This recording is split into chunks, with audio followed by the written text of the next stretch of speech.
موجودہ حالات میں ہم نے ایک نیا ٹرینڈ دیکھا پچھلے 1 ڈیڑھ سال میں، جب آہستہ آہستہ بہت سلولی بڑی مشکل سے ملک میں ویمن امپاورمنٹ کی طرف کبھی بات تھوڑا سا آگے چلنا یا بڑھنا شروع ہوئی، تو ہم نے دیکھا کہ خواتین کو بھی جو ہے وہ ظلم و زیادتی کا اب سرے عام نشانہ بنایا نہیں جاتا علی ہے، نہیں، عدالتیں خاموش پلیز ہیں۔ پلیز، بالکل نہیں۔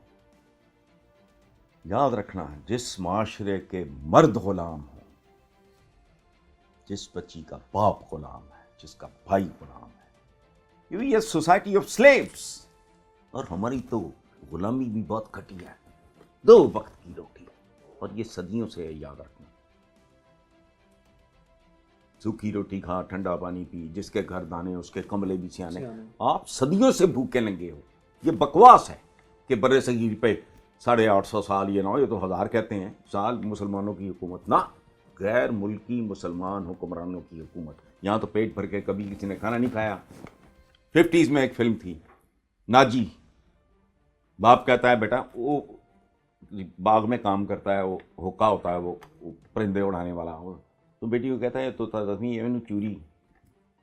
50s کی فلم، وہ کہتی ہیں کہ باپ کو کہتی ہے چاچا اتنے تو بندے نوں سکی روٹی نہیں لبھی۔ پھر ایک فلم آئی، اس کا نام ہی روٹی ہے، اس کا گانا تھا روٹی کا سوال ہے جواب زیادہ روٹی ہے، بڑے بڑے لوگ ہیں یہ گل بڑی، یہ بھوکے ننگے ہم تو غلام ہیں ادنا ترین چیز کے، ذہنی روحانی طور پہ۔ کیا آپ سمجھتے ہیں کہ پاکستان کی عدلیہ آزاد ہے اور لوگوں کو موجودہ حالات میں یہ پہلے بھی کبھی انصاف دینے میں واضح طور پر جو انصاف کا پیمانہ ہے کبھی کامیاب ہوئی ہے؟ سوال ہی نہیں پیدا ہوتا، ہو ہی نہیں سکتا۔ میرا ایک پرابلم ہے، قصہ چہار درویش ہے نا، میں زندگی میں 5واں درویش ڈھونڈتا ہوں۔ 7 رنگ ہے نا کہتے ہیں، میں 8ویں رنگ کے بارے میں سوچتا ہوں۔ 2 جہتے ہوتی سکے کے 2 رخ، میں سکے کا تیسرا رخ دیکھتا ہوں۔ میرا پرابلم ہے، میں یہ کلیریکل گفتگو جو ہمارے سو کالڈ دانشور کرتے ہیں میرے سے ہوتی نہیں، ہو نہیں سکتا۔ آپ کا دیکھیں نا، ملک کی غلام ہے، مقروض ذبح کیے ہوئے جانور کی مانند ہوتا ہے، ذبح کیے ہوئے جانور کبھی دیکھا ہے؟ یہ پلاسٹک کے ڈرموں میں پھینکتے ہیں، مرغیاں ذبح کر کے پھٹ پھٹ کی آوازیں آ رہی ہوتی ہیں۔ یہ قربانی میں جب جانور ذبح کرتے ہیں، اسی لیے حضور کا فرمان ہے کہ بہت تیز دھار سے، اور یہ نیشن آف سلیوز۔ واقعی ملی ترانے میں لکھ دیتا ہوں آپ کو، مجھے 48 گھنٹے دیں، میں 48 ترانے لکھ دیتا ہوں، بہت اچھے۔ یہ کون سا کام ہے؟ ہم زندہ قوم ہیں، ہم زندہ قوم ہیں یار، خدا کا خوف کریں۔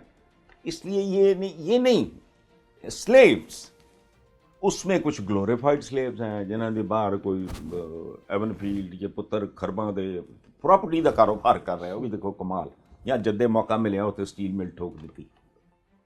یہ سارا سکینڈل موٹر وے کا آ گیا ہے۔ بتانے والا کون ہے؟ پاکستان کا ایک انتہائی معزز، آئی پرسنلی نو ہم، شمشاد صاحب، سیکرٹری خارجہ رہے ہیں۔ وہ کیا کھانچا مارا تھا اس میں، وہ ننگاؤ کے سامنے آ گیا۔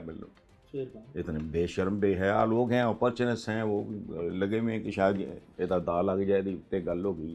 ہمارے جمہوری نظام جو ہے مایوس کن ہے، عدالتوں کا رول مایوس کن ہے، معاشرتی طور پر تعلیم لوگوں میں نہیں ہے۔ کیا کوئی صحافت بھی زندہ دیکھتے ہیں؟ بالکل نہیں، بالکل آزاد نہیں ہے۔ بالکل نہیں۔ آپ کا دیکھیں، کسی بھی انسان، a human body, a human society is identical to a human body، یہ یاد رکھیں۔ بڑی باریک بات میں آپ کو بتا رہا ہوں۔ اسلام کا بنیادی اور سویلائزیشن پراپر کہ دولت اور طاقت جس سوسائٹی میں جوڈیشیسلی سرکولیٹ کرے گی وہ ہیلدی ہوگا، وہ آٹومیٹکلی ہیلدی ہوگا۔ بالکل ایسے ہی جیسے اگر خون جوڈیشیسلی سرکولیٹ کر رہا ہے، نہ ہائی بلڈ پریشر ہوگا نہ لو بلڈ پریشر ہوگا۔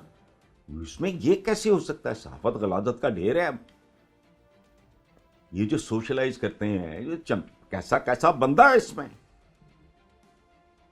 ایسا بھیانک آدمی ہے، ایسی واردات ہے، سوشلائز کرنے کے نام پہ، پی آر کے نام پہ، فلانے کو واٹ فور؟ میرے بڑے بھائیوں کی طرح ہیں Sarwar Sakira, he is the one who brought me into journalism. یہ جو آپ کے کولیگز ہیں، کوئی ادھر بیٹھا ہوتا ہے، کوئی رائل پام، کوئی ادھر، یہ پڑھتے کب ہیں؟ تو میں نے کہا جی نتیجہ بھی تو دیکھ لینا۔